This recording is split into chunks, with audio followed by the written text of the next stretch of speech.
Hi guys, how you doing? Senior Gaming here, and in today's episode I'm bringing you Valor Legends and a best of Undead heroes. What I want to actually show you today is which cards you should actually keep and which cards you should use as a food, and what I mean by that is obviously start using them to level other heroes. Because I have started playing game pretty late, I have started on a server 341 and we are well over 500 new servers already. I'm not coming here and trying to reinvent the wheel.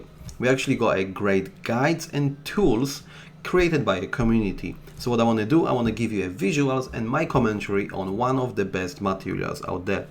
I will obviously link original document in the description of this video. So without further ado, let's give it a go. So we're gonna go into a heroes selection, and from our my all heroes we're gonna select a first set and a first faction, which is obviously Undead.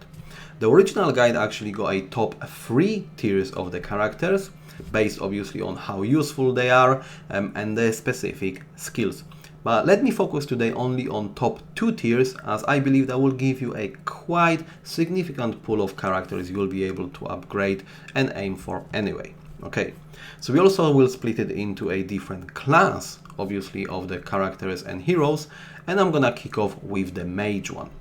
So we do not have any tier 1 mage when it comes to Undead, but we've got a tier 2. And a tier 2 mage, it's gonna be this character, which is Akis. The reason he's out there is gonna be his primary skill. And despite actually Akis being in a mage category, he's not gonna actually do any significant damage. For your surprise, his actually advantage is a skill which allows you to damage share 75% between your allies up to 9 seconds. So again, it pretty much plays a support option here, but it's gonna be a definite good survivability option when you got Akis in your team. Okay, so we're coming back out of here and then we're going back into main menu. And the second class of the characters I want to discuss today is gonna be a ranger. We do not have any tier 1 ranger, but we've got a tier 2. And a tier 2 ranger from Undead faction, it's gonna be Diana. The reason she's here selected is gonna be her secondary skill, which is a game changer.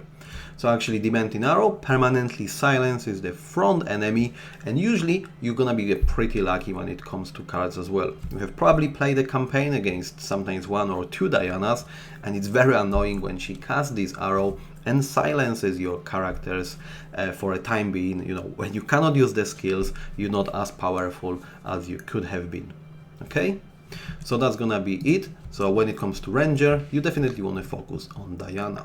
So let's come back to a main screen again.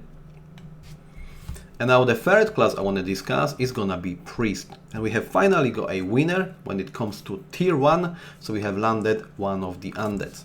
And a tier 1 priest is gonna be a Margaret. So when it comes to Margaret, her first 2 skills are actually heal skills. So it's gonna be a very good healer. We're talking here about bulk healing and also healing over the time. And also our support skill pretty much works like a revive, which means that we are able to select one of the heroes to start of our battle, and when that target HP is down to 0, she's able to restore the hit points. And as you see, currently I'm on level 2, I can restore 50% of original hit points, and this is based on Margaret HP. So obviously the further we go, the more of the resurrection effect we would have having Margaret in our team. So that's our tier 1 priest. And we also got a tier 2 priest, which is Lucia. And again, we're gonna talk about primary skill here only, as she's actually boost the damage done by allies and provide a leech. So again, if you cannot go with Margaret and you want to have priest from the Undead faction, you have to aim for Lucia. Okay, coming back to a main screen again. And the next class of the character I want to discuss is gonna be an assassin. We do not have any tier 1 assassin again in Undead faction, but we've got a tier 2, and this is Bali. So Bali, again, as you see, I've got him on a pretty good level, which means you should be pretty lucky with the cards. Again, I'm a free-to-play player. So Bali is actually quite good with enemies with lower health. His actually first skills as well, when it comes to both Bloody Shadow and a Bloodlust, it gives you option of dealing a damage as well of having a life leech. So obviously, as you see, he pretty much looks like a Lord Dracula. This is where the skills comes in handy. So apart dealing a damage, you'll be able to heal your character and obviously be even more annoying that you could have been being an assassin itself. Okay, so when it comes to assassin, tier 2 Bali. So let's go back to the main menu.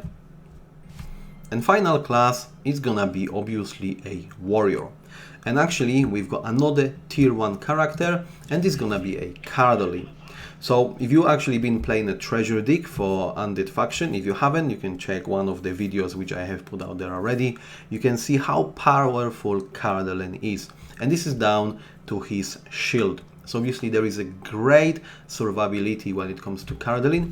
Obviously the higher level and the more defense you've got, the better. And every single time when you cast the shield, you will see how much more damage your other heroes in a team will be able to do.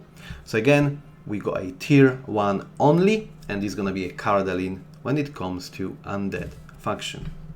Okay, right then guys, so as mentioned, it's gonna be a first episode. I will go through every single faction and give you a tips which characters you should keep, and obviously any other cards, make sure you will use it efficiently to keep upgrading your top 2 heroes, and you should see the huge progress when it comes to overall gameplay.